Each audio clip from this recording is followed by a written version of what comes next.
Most literature would suggest that a tremendous percentage of hospitalizations related to asthma are avoidable.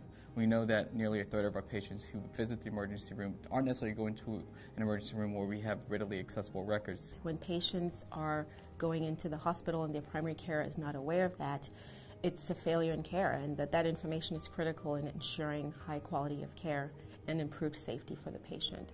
I've had more than one physician come back and tell me that they had no clue that this had ever happened to their patient or that their patient was using the ER that much. How could we have been able to provide that care in our office instead of having you go to the emergency room? We have a great opportunity in this region with partners like GE and many others to really drive improvement the right way.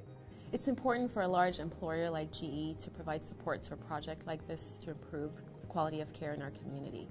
So we've had a great partnership with GE here in Cincinnati, from our board chair, who is very active in helping us design and define our beacon work, to the performance solution team that was conceived and brought into town and helped us get to the practices to hardwire a lot of the quality improvement work that we did around the utilization of the ED alerts.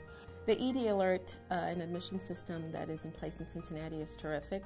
Before this was initiated, we had no way of knowing when a child had been in the emergency room, had no way of knowing that they needed an emergency room follow-up visit scheduled. We have been involved in Cincinnati's health transformation efforts by engaging 18 hospitals towards a common goal of reducing readmissions and improving care transitions. One of the things that we wanted to do was to bring hospitals together around the idea of reducing readmissions in this community. We have care coordinators that are embedded in our patient-centered medical home practices that identify patients at high risk for advancement or worsening of chronic disease.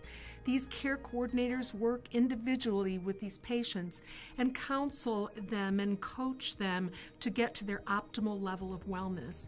This has resulted in a significant reduction in readmissions and emergency department use in its first year alone. When you look at the community and you look at the billboards, we look very competitive, but on a clinical level, we're very, very collaborative. My peers that are in the other organizations in the hospital don't hesitate to pick up phones, talk to each other about best practices. So you have these organizations that could look at themselves as competitors, but are very much working through this together, learning together, and sort of unifying our resources so we're, again, not wasting capital and time, because we all know where we have to get this region in a relatively short matter of time to make this all succeed.